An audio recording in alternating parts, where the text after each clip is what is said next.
This is my journey. Inspired one story at a time, a library of leaders was created. It began as a journey to learn. As time went on, it began to grow. All it needed was a platform, and this podcast was created to listen, to inspire, to share. I am a storyteller, and this is my journey.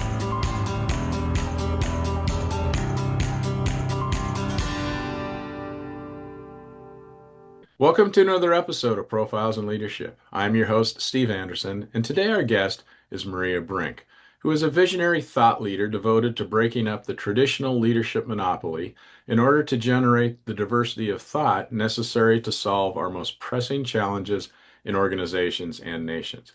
Maria founded Zynergy International, a leadership advisory firm, in 2013 to fulfill her passion. Today, Maria works with board members, CEOs, executives, business teams, and HR professionals, and is based in Colorado. Born and raised in Sweden and Algeria, Maria was educated in Sweden, France, and the U.S. with a focus on international business.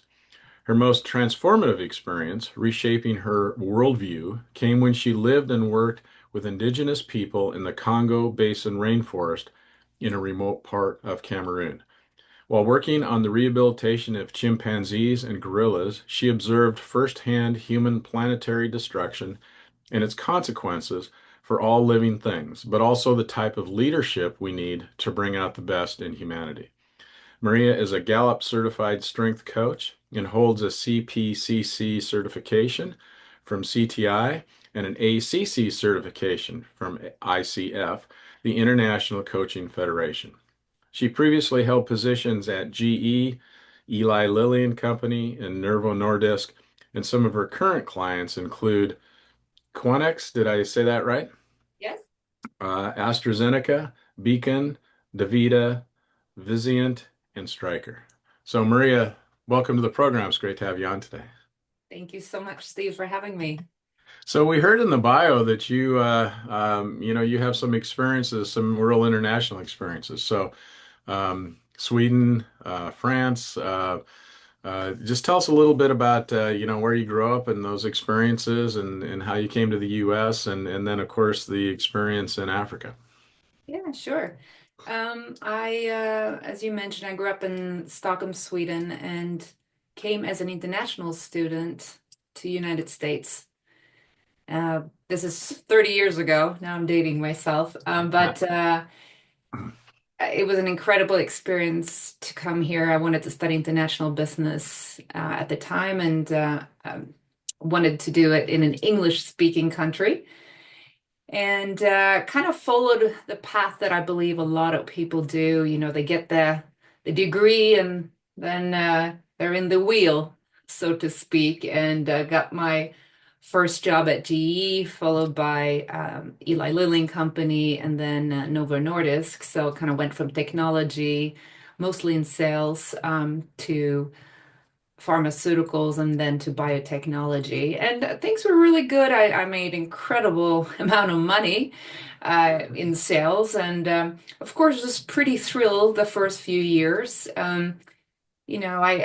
I guess I was competitive enough to wanting to win, and it was a challenge. I think I actually mostly like the challenge over the competition, but just to challenge myself and and I found in the beginning the medication, pharmaceuticals, and biotechnology, et cetera, was pretty interesting at the time. It was kind of cutting edge for the most part, until a few other products came out that already had competition on the market and wasn't the first to market. But all overall, I spent almost a decade in sales, and then one day I just realized that the spark was gone. I kind of hit that wall of meaningless. I thought there must be more to this. This can't be it. And I realized that I wasn't quite a team player. I never really wanted to give away. You know, we used to have these exercises in the sales meetings or the quarterly sales meetings where share your best business practice. And I thought, why would I share my best business practice? I'm competing with everybody in my district. The bottom 10 is going to be gone by the end of the year. I mean, this is a stupid exercise. Why would I do that? And so obviously the environment was not really set up to share and collaborate, which is a problem. Even though that's what they were asking from us, but then yet why nobody did it. And it was just I start to realize I'm not as individualistic and I don't really care enough about my own winning that it's enough for me to stay. So I literally quit when I was on top of my game. I had some of the best re sales results in the entire country and decided to find some more meaning in my life and start thinking about my purpose and how I can make this world a better place. And, some of the bigger questions that I think we all ask ourselves. And that's how I ended up in Cameroon, Africa, working with Yeah. gorillas and chimpanzees.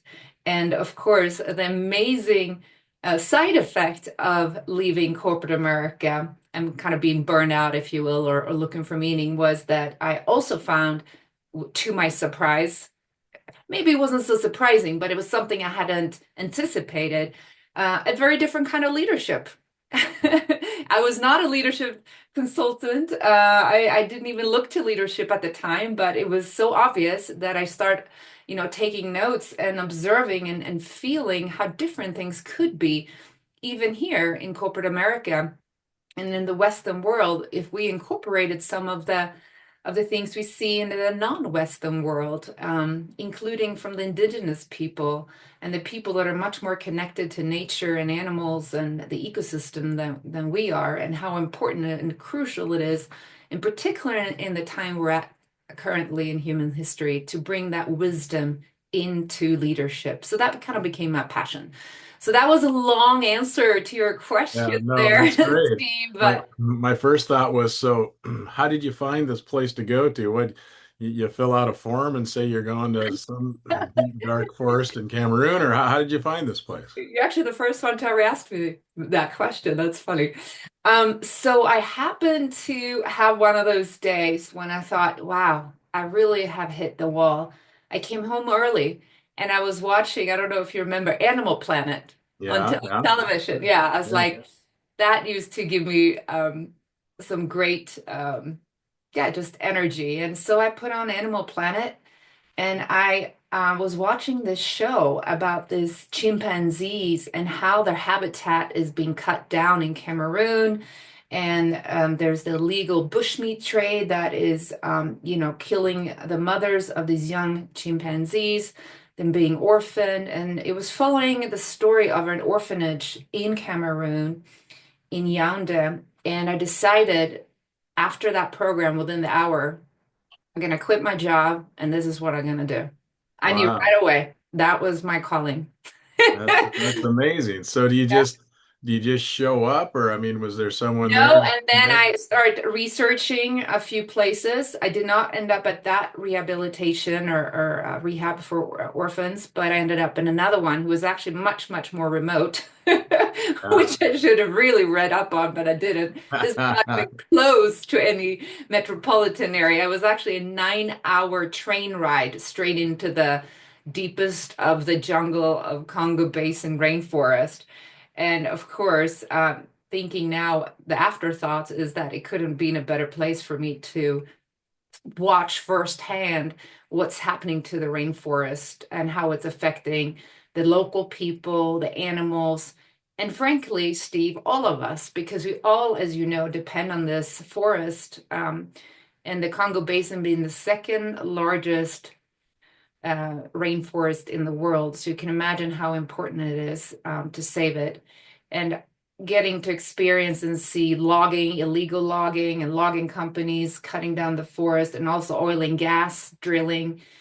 Um, of course, all Western companies, and really not providing any opportunities for the locals who Yeah, are 100% depending on the animals, the insects, the ecosystems, and the forest itself to survive there. thank you. So yeah, but I Oh, uh, you're I you're did so have to. brave.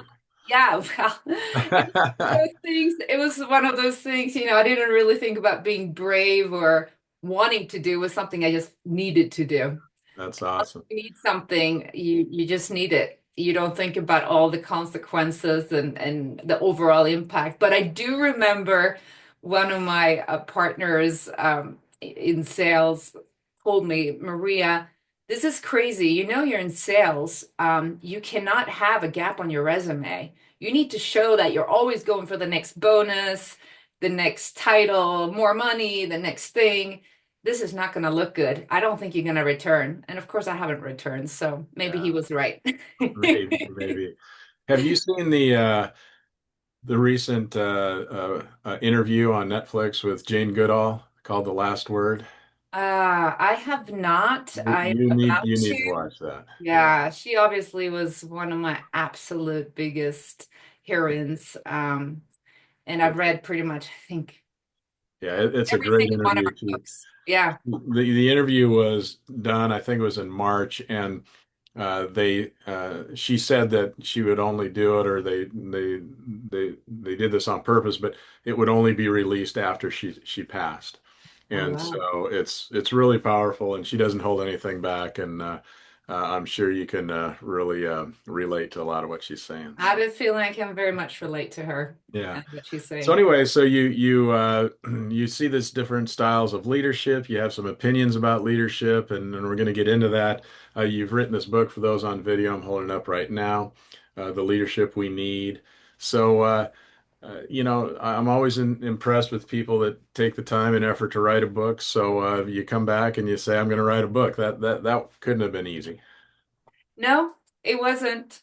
But exciting news. I literally got it 20 minutes before going on your show, Steve, is I just got awarded Goody Business Book Award for 2025 Women in Business. So that's kind of exciting. So now I start to Really feel maybe I exciting. didn't do it all in vain after all.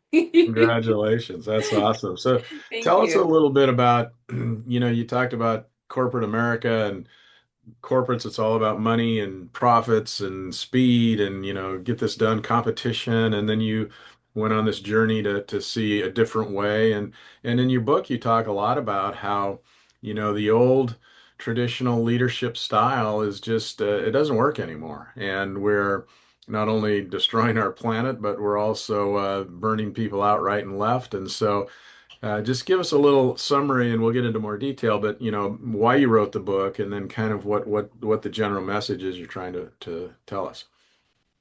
Yeah, I do think a lot of people know exactly what I'm talking about, where they're hitting the wall of meaningless, so to speak, where they're really questioning, isn't there more to life? And of course, you don't have to go to Cameroon to figure that out. So don't get me wrong here. I'm not promoting go there. It's extremely difficult, and most people obviously don't have um, they have responsibilities, they have bills to pay, and they just don't have that luxury, even though, of course, it wasn't luxury arriving there, but the luxury to go. Um, and so, what I would say is the one thing I learned, the biggest takeaway for me was the connection. And I realized that's what I was not having in corporate America. And what do I need by connection? It was connection to things that are important in life, connection to people around me, deepen relationships, um, kind of taking care of those relationships, spending time trying to build new relationships, also relationships to animals, and to nature. Um, Having the time walking out, being in nature every day, how important that is for all of us, and just connect to the bigger than self and feeling that we're all connected and the interconnectedness and how we're truly all one and we're all depending on each other and our nature and ecosystem, and how we should be so thankful for all the generations that came before us to put you and I here today, Steve. Those are things we just take for granted. And also all the generations that are dependent on you and I to do a good job and be responsible in our decision making and how we show up every day and not destroy it for what to come. We've come so far and we should be very proud, but I'm not. of how much we have accomplished, but I also think we need to become proud of who we become in the process. And I'm not sure a lot of people are. I don't know how you feel, Steve, but I came to realize I wasn't very proud of being human um, when I left corporate America because I knew that what I was doing, the business I was working for, and I asked questions. Trust me, I was asking, what's the recycling process? What do we do with pharmaceuticals when they've expired? All those things. And they didn't have much of any answer whatsoever. Flush them down the toilet was what they said 20 years ago. There's been improvements in this since, but and that was just not acceptable to me. And we still know how business just steamroll ahead with very little responsibility of their consequences and bigger impact on communities and people that work there and others that are affected by the business decision, and of course on animals and on the environment. Just devastating. We're using our air as an open sewage, for many of the fracking and oil and gas companies, and I can go on and on and on. But it's, we really need to start safeguarding what truly matters. And I think people take for granted that our air is clean, our food is clean, our water is clean, and think again, it's not. Average baby today born in the United States is born with 287 chemicals in their cord blood day one, where more than half is directly linked to cancer. I think no matter where you're at on the political spectrum or whatever religion you have or wherever you came from, I think we can all agree that is not a success of leadership, and that needs to change. So when you get to Cameroon, we talked about connectedness. So how do you connect with indigenous people who see this, um, white female coming in from the Western world, and they see other people from that part of the world destroying their forests? So how do you get them to trust you and embrace you? Yeah, I wouldn't say that was my goal when I was there. It wasn't actually so much about, it was more about observing them and how they are connected. Like and it's actually I've since read up more about I didn't know anything about indigenous people, and that was not the reason I went. But what they all seem to have very much in common worldwide is this view on nature and animals and the ecosystem as kind of their extended family. And that made sense to me because once you understand their mindset that I'm a part of this, we're all in this together, and that family, it shifts how you show up and how you make decisions. And so it's more of that connection that I observed versus me trying to connect with them, if that makes sense. Yeah. And then I start to think about that myself and widen my circles of connection in my own life. And so I started to think about, really reflecting on past generations, as I mentioned. How often do we get into a conversation about how many generations and how much they had to sacrifice for you and I to be here today? It's incredible if you think about it. And the respect that I have for their lives and how much meaning and belonging that actually gives me here today to know that I'm standing on their shoulders and that I also want to do that for the future generations. So it's things more like that to really start reflecting on life itself. And so it's more of a connection with myself and then me connecting to that energy versus me trying to make it. And of course, I did have, I also connected to them, but that was more of what I brought back here is once you have that perspective, you cannot undo that perspective. You're kind of hooked, and it just gives you so much meaning and belonging. And I think that's what a lot of people in the Western world feel like they've lost kind of the belonging. But if you start shifting that, you can see how much value it has. So does that make sense, Steve? Yes, yes. Yeah. And I think in the book you're not afraid to call it out. I mean, you just, very bold with your opinions, which make sense. And basically, what you're saying is that the old traditional leadership in the Western world is male dominated. It's very aggressive. It's been command and control. Now Yeah. we're getting hopefully more and more to where collaboration seems to make sense, but then we make progress and then we seem to get pulled back. So, I think it's really interesting that from your perspective, that if we would do away with that, command control aggressiveness and do more collaborative work and bring more diverse opinions into the formula, and quite frankly, have more women leaders, we would be in a better place. Exactly. I mean, if you think about, Steve, you think about our dawn of civilization, think about 10,000 years ago. We actually never had a true representation of humanity leading humanity, Mhm. which is mind-boggling if you think about it. We've had a small, small, small subset of all men, 99%, and with very hyper masculine qualities. Now, that's not a representation of humanity.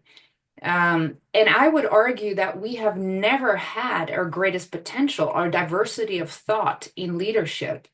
And I think we're seeing the consequences of that playing out right now in our polar crisis, whether it's climate change or nature degradation or unregulated AI or unregulated plans or any regulation for the next pandemic or um, and now, of course, we have democracy in itself being on a crisis. So, I mean, there's just so many crises going on, and I would directly link that to the fact that we never actually been led by our greatest potential, which is that diversity of thought. And for that to happen, you really need to have more of an inclusive leadership.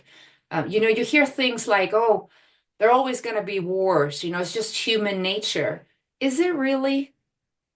Or is it the subset qualities that we have overvalued in leadership for so long? And maybe 10,000 years, that was something we needed. I don't know. I can speak to that. I'm not an expert in that, but I can definitely argue that today, those exact traits are outdated and actually quite a liability, if you ask me, because we don't want that aggression. We want to collaboration and building bridges and relationships and open communication and trying to understand each other and working together and collaborate and cooperate. And I think that is often in the feminine, and it doesn't have to be feminine as far as women, but the feminine in all of us, right? The balance we all have.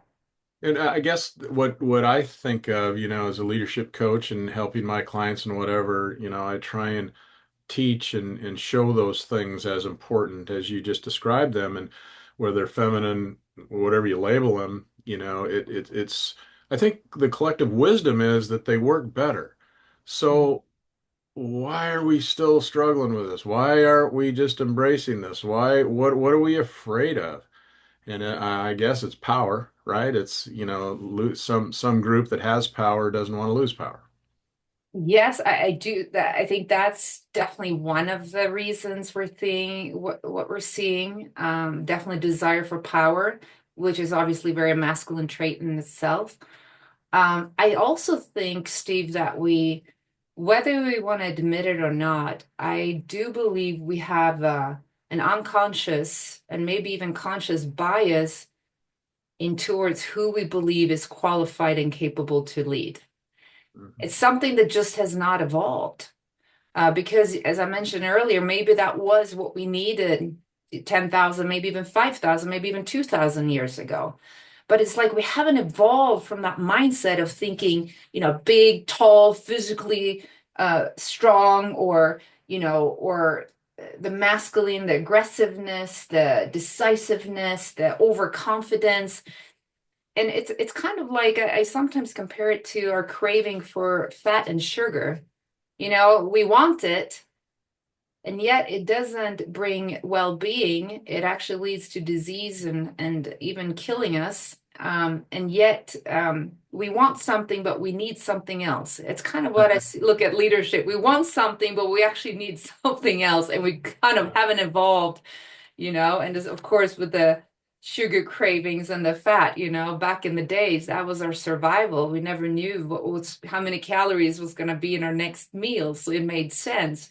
Just like it made sense to have these strong men because we had barbarians at the gate. But today we have not barbarians at the gate. We have very complex world global challenges that needs global solutions and global mindsets. And most importantly, the diversity of thought that you and I talked about earlier.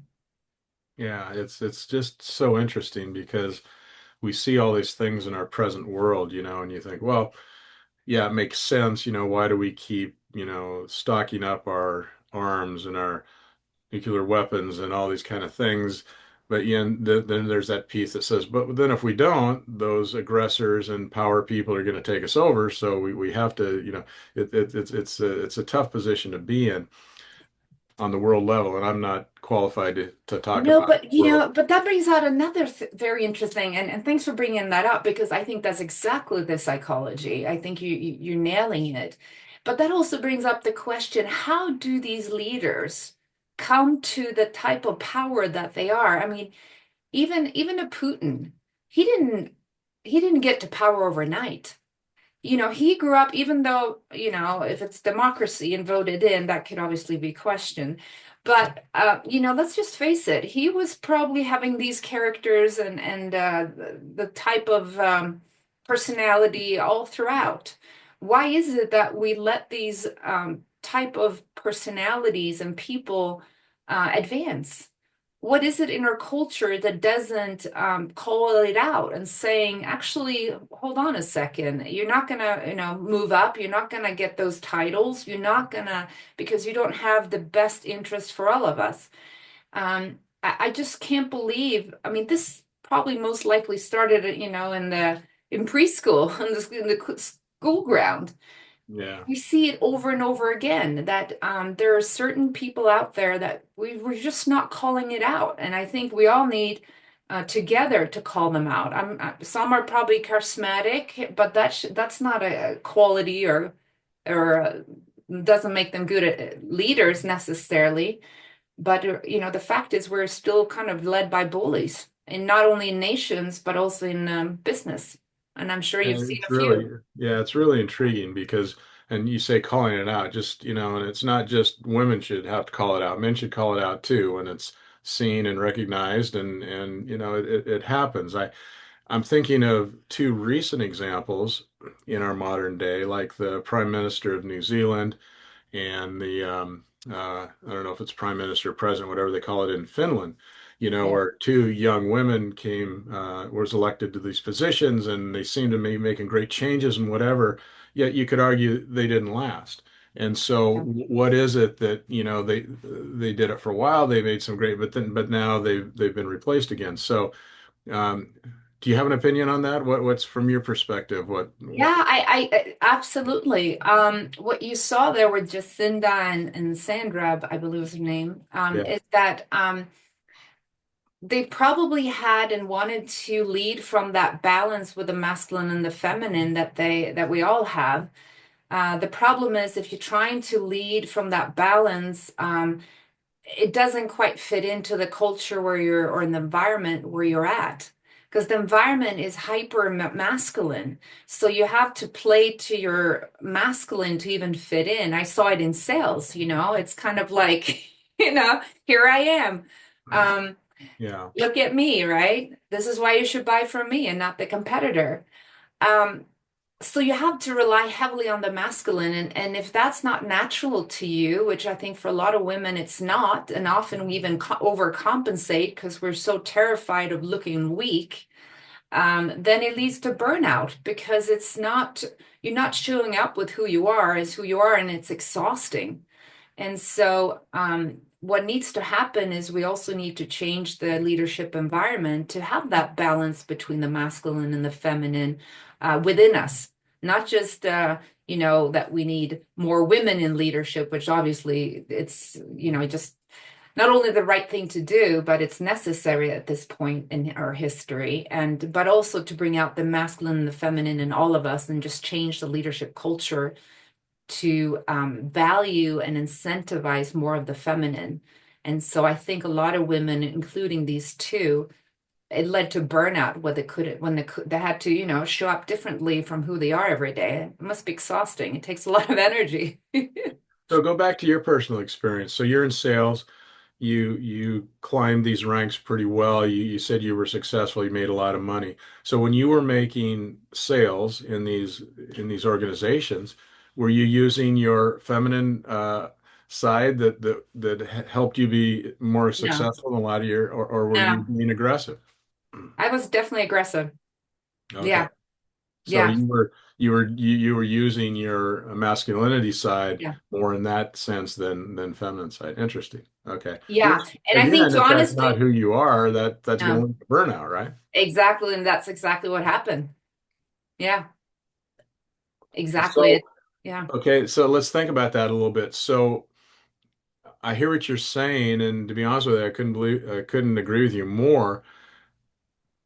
Are you optimistic that we're gonna get there or things that are changing? Have you seen things in our world? Because what we're seeing right now, to be honest with you, is a little bit of pushback going back the other way a little bit. So, what's your optimism level right now that it's going to change to embrace more of the feminine side? My optimism comes from the fact that I truly believe that we haven't even started to tap into our human potential.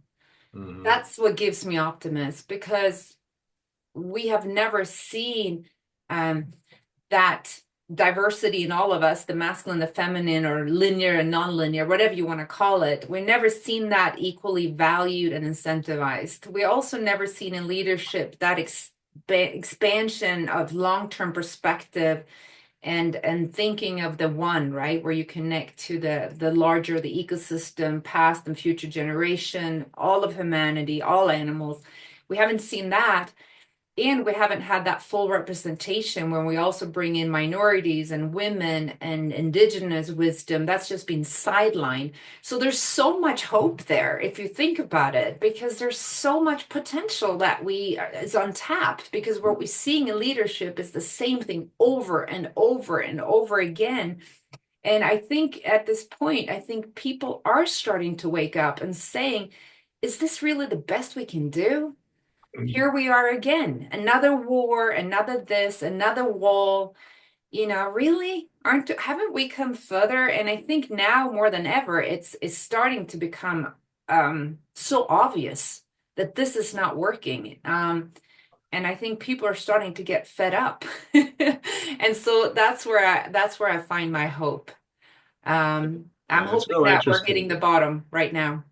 I think it's real interesting, and don't take this wrong. I in no way would know any part of what it's like to be a woman going in that corporate America and the power things and all that. But having said that, I can also tell you that as a CEO, and I would, without sounding too ego, I think a pretty good CEO, there were the feminine sides that I related to more than the aggressive, masculine sides. Yet even as a male, I was criticized sometimes for you're not strong enough, you're not hard enough, you're being too gentle, you're not lowering the boom when you need to or whatever, So the pressure is there, Yeah. to all leaders, but I can only imagine so much so with women. And so hopefully we can get to the point where we see that as not okay, well, this is okay. Well, we'll let this happen. It should be more like, no, we need to embrace this because it's better. It's better to Exactly. approach things in this way. Oh, I thanks for sharing that. I 100% agree, because and that goes back to what are we valuing in leadership and what are we incentivizing? Why are we continuing to value this aggressiveness when it doesn't serve us? And I also believe, and I've talked and coached many men in high levels positions, and a few of them have shared with me that it feels like they truly have to give up half of who they are as well to get into these leadership positions. So I think, and they're not showing up at their best, and because of it. So we need to. It's more than just get women in. It's really changing the whole culture as well, Yeah. and the environment. Yeah. And it does seem like in the business world now there is more openness to, relationship building and collaborating and getting some diverse opinions and things like that than maybe it was, let's say, 20 or 30 years ago. But like you said, it just seems like it's so much in the infancy of what could be. Yeah. But we just have to keep going forward, and I think your book really brings that out, and you tell some great stories to highlight that. And we just need to listen and appreciate it and be okay with, yeah, this thing about weakness is just you Mhm. know, real annoying. That it just seems like, if you do something and people perceive you or call you weakness, that's like the death sentence, right? So, everyone tries to be strong and it's not that you have to be strong, but you don't have to. I don't know. It's just I'm flumbering around here, but it's just like No, but it's a I weakness. think if we look to more towards nations for a second, it's interesting since we talked about my global and international background and growing up, being born and brought up in Sweden, and as you know, all of the Scandinavian, I would even include all the Nordic countries are a lot of people will call it a feminine society or culture. I would just say a well-balanced society and culture. You hear often, oh, Sweden is the female utopia of the world. I would say it's the human utopia of the world because men and women are more valued or more of a gender equality. And what you would see there, of course, is the highest ranking of well-being in the world. A number one ranking of happiness, number one, I mean, they're always in the top 10. And there's no surprise. When we do have that balance between the masculine and feminine, valued and incentivized in a society or in a business, you will bring well-being of your people up. You will bring happiness up for your people. You will bring up to the forefront the importance of nature and education and support and caring versus controlling. And so you get that very different energy, and it creates some amazing things, including high GDP and innovation. So we're really not giving up on anything. And so I think there are pockets of example where we do have a more equal, balanced culture. And we're more of, and leaders in Sweden, you will see they sound more like how you were, Steve, and maybe still today as a leader. And that is valuable and that is valued and incentivized. So, and great successes are coming from it. So I think there are countries and places in the world we can look to for inspiration. So when you're working with your clients and advising them, so if you're in oil and gas or lumber business or whatever, you can see things you could do to help the environment. Let's say that I'm just running a company that doesn't have anything to do with the environment, at least the products or the services. What can I do as a CEO, or what can leaders do in those companies to just support your idea of, we've got to quit, destroying our planet? So what could we do from the business perspective, even though we're not working that day to day, to put our foot in and support the cause? Oh, there's so many things you can do as a business. Any business can, and any business should look through the lenses of sustainability and even regenerative business practices. And how that would look like is you can take an example like anything. A business, why don't we take toilet paper? That's what we wanted during the pandemic, right? That was one of the most important products that we all were stocking up on. How funny wasn't that? You take the business of toilet paper. Um, See, pretty simple product. Obviously a big demand out there.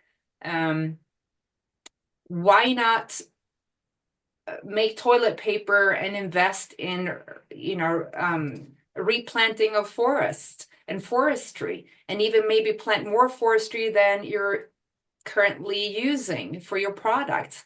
That could be one scenario. And then, of course, you have seven generation and other toilet paper and kitchen towels, etc., business that are putting your sustainability right into the product. There's no bleaching of the paper, and it's all sustainable. But you can even go from sustainable to regenerative, but even giving back more than you take by Yeah. putting more into forest than you take and regrowth of forest. So there's so many different ways. That's just one example.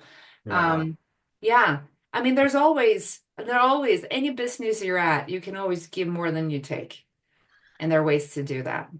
Mhm. I think you said in your book too that, one of the things as far as learning about this and changing our minds, you say the last thing we need to provide in education is more information. What we need to know is how to make sense of the information. And I do think that, a lot of people look at problems and just want to fire hose more and more and more information, but we got a lot of information. We just need to figure out how to use it. Yeah. I mean, the reality is we pretty much have everything we need to solve the climate crisis, as far as technology and innovation, which a lot of people don't realize. What we don't have is leadership or political will. There you go. So as much as we're always looking for the next greatest technology, we actually have some amazing technology. And I'm not an expert, obviously, in that area, but I happen to know that we are considering and pretty much have everything that we need. Um, so it is more of a question, do we have the leadership? Which is one of the reasons I wrote the book, because we absolutely do not have the leadership we need. There are no plans. Have you ever seen a plan for the future of actually solving the problems we have? No. Well, I think, and it depends on what kind of business, but I think in the big corporate worlds, there's so much pressure for, as you know, quarterly profits, and there's no the certain long-term strategies. I think maybe businesses at a different level are looking at that a little differently, but still, Yeah. but when you work with the people you work with, you know, how do we create, these cultures that, as you stated, elevate, emotional intelligence, but take into consideration accountability, and then also the psychological safety at the same time. Sometimes those things feel like they're at odds with each other. So I would assume that it's hard to get leaders to see that we can do this and not affect that. Yeah, and first of all, go back to your first point there. I 100% agree with you, Steve. I mean, the business need to make sure it stays in business, and they're, just like you and I, we need to make sure we're paying our bills, right? We can't just go out in nature all day and just sit and connect all day, 24/7. So there is the reality, and there is short-term, obviously decisions that need to be made on a short-term perspective. But it's also it go back to that balance, the balance between the short term and the long term, and how we've been overvaluing the short term over the long term. But it really, just like the feminine and masculine, or the linear and the non-linear, I think the short term needs to be in balance with the long term. So I think that's the secret sauce. Mhm. And as far as the culture, that to open up people and their mindset, I think there are some amazing tools, and I hope that you got to the end of my book, The Leadership We Need, because Yes. in that book, I do have more of that individual. You can do it on an individual basis, you can do it as a team. But StrengthsFinder is, of course, an incredible assessment and used quite a bit in corporate America. I believe actually 90% of businesses, to be exact, and is a good place to start to understand your own strengths and how they're different from other people, and also understand the different strengths that other individuals have on your team. You can have also bring in the value assessment. I like the Barrett value assessment because it's very simple to start talking about values that you see and how you show up and why that is, and other values that you have on the team and how they might or might not kind of fit with the mission of the company and the vision of the organization. And then, of course, how do you create purpose, which is probably my favorite assessment in the book, and one that I worked on myself quite a bit. And it's not about finding purpose, it's about creating purpose. Quite different. So I think just having those discussions, and doing the inner work, and align those with strengths, with values, and creating purpose, individually, but also as a team and the purpose of the organization can really open up the mindset and the mind that we need to bring in that meaningful, not only the conversation, but the actions and the behaviors that create meaningful workplaces and where you do feel that the organization is making this world a better place. But it always takes time. These things takes Yeah. time and it might not look like they're generating money right off the bat, but that's where you attract and retain and engage your talent is when you have those conversations and really get to know each other. So, Well, there's a great children's book that basically the premise is that if everybody did this, look what would happen, you know. And it's more on the negative. If everybody, littered, this is what happened. If everybody did that, And I think going back to Jane Goodall, she said that, if you could just do a few little things, and then if everybody in the world did that, it could make a difference because the absolutely. feeling is that, oh, okay, I can maybe do this or that, but what difference is that going to make? And Mm. so whether it's recycling or trying to use less plastic or trying to, be aware of, ordering something from Amazon that costs $12, but because I have free delivery, that's good. Well, is that good for the environment? Should I wait till I have a few more things to order before I do that? Just Right. little things do add up. It does. It really truly does. And it also makes you empower yourself in a way because you can feel good about your actions. Yeah. You can sit back in the end of the day and say, I tried. I give myself maybe an A minus, depending on the day, or B plus, or maybe sometimes an A or A plus, but it also makes you feel better, and I think even if nobody sees it outside of you, if that aligns with your values, it's going to be a better day. So tell us a little bit about what your day to day is now. So you've been through corporate America, you've lived in the rainforest in Africa for a while. Now you're living in Boulder, Colorado. So what do you do on the day to day, and what are you doing to give yourself that purpose that you so desire? Well, doing these things, talking to you, Steve, being on podcast it gives me great pleasure because it really, um, gives me an outlet to speak about my passion and my message to the world and my hope and my dreams and the vision I have and how I think if more and more people become aware of the fact that we haven't even started to bring out our greatest potential in leadership, I think it's just going to open up so many different routes for people to see opportunities and a bright future once we understand that mindset and start breaking the leadership monopoly and the barriers, if you will, by a new mindset for what's possible. So that's what I spend most of my days. And then, of course, reading a lot of books and articles and just went to two conferences back in Europe, visited my family in Sweden and friends, and that was amazing.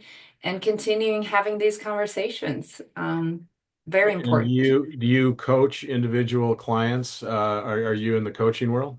I have been actually this year. I've taken a break and I asked a colleague of mine who also is an executive coach to take on any new clients coming my way. I have been doing a little bit work with older clients that I worked with, 3 to 4 years with, and I'm helping them still out, but I'm not taking on any one-on-one coaching clients. Currently, I do more of the leadership trainings, more of the team coaching, and getting into speaking and keynotes. So that's kind of where I'm shifting a little bit.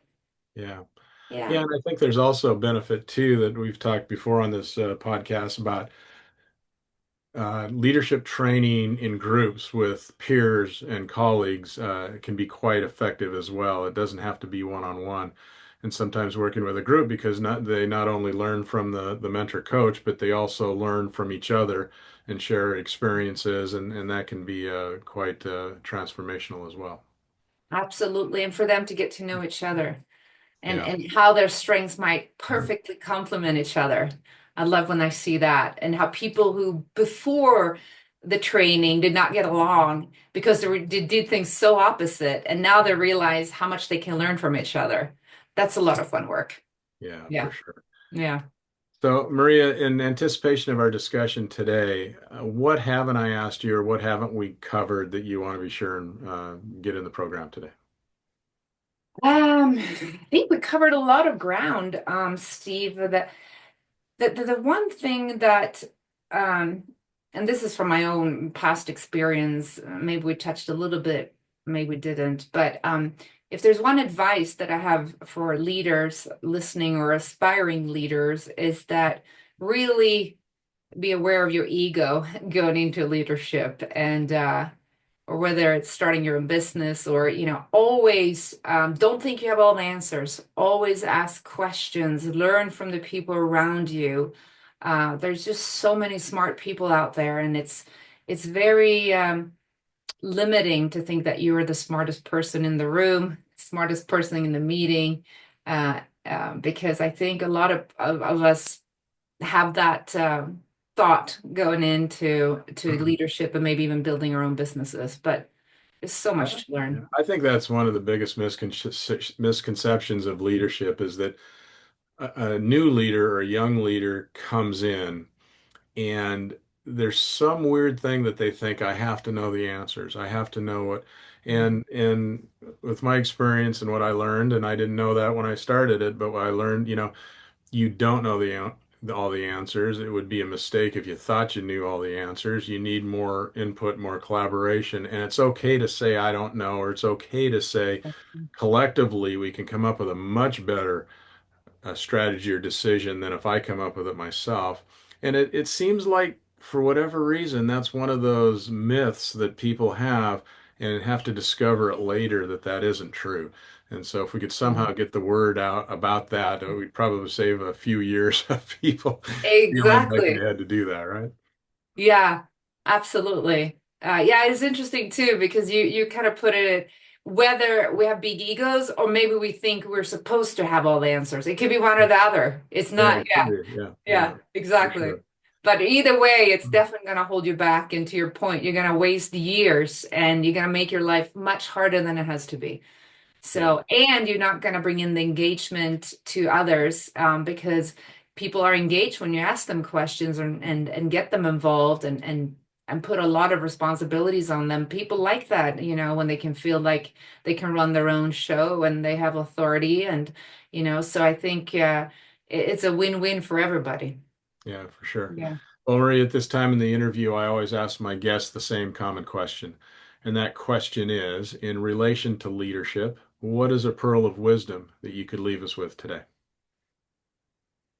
Um, well, I think it kind of goes with what we just talked about. I think the mindset that you need to have all the answers or you need to be the smartest, you know, leave that Yeah. and walk in the room and open up to the smart of whatever team you're leading.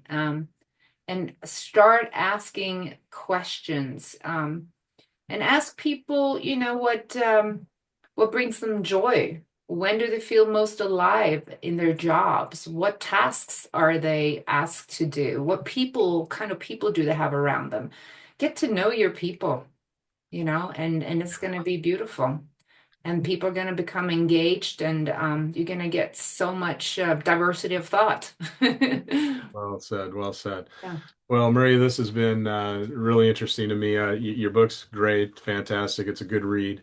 So nice job on that. And I just think, I agree with you so much. I'll come out and say I'm one for, I think we definitely need more women in positions of power, I guess, although that's kind of a negative term. We need more women in positions of leadership so that we can learn those things more, and we all should be open to learning more and being comfortable with that feminine side if we're a male, and realizing there's different and probably better ways to do things. So. And I commend you for being brave enough, as I said earlier, and bold enough to just call it out, and you did. So good for you. Thank you so much, Steve. That means a lot to me. Thank you. Yeah. Okay, well, have a good rest of your day. It's been great talking to you, and maybe we'll run into each other down the road one of these days. I sure hope so. Thanks a lot. Bye bye. Bye. Thank you for listening to another episode of Profiles in Leadership. To listen to all my interviews, subscribe to Profiles in Leadership with Steve Anderson on Apple Podcasts, iTunes, and many other popular podcast platforms. Some of these interviews are on video, and you can search YouTube for Profiles in Leadership with Steve Anderson. You can also access the entire library of interviews on my website, orange.coaching.com, and that is orangetheword.coaching.com, and go to the Media Center and click on Podcasts or Video Gallery. You can also enter the website from pilpodcast.com.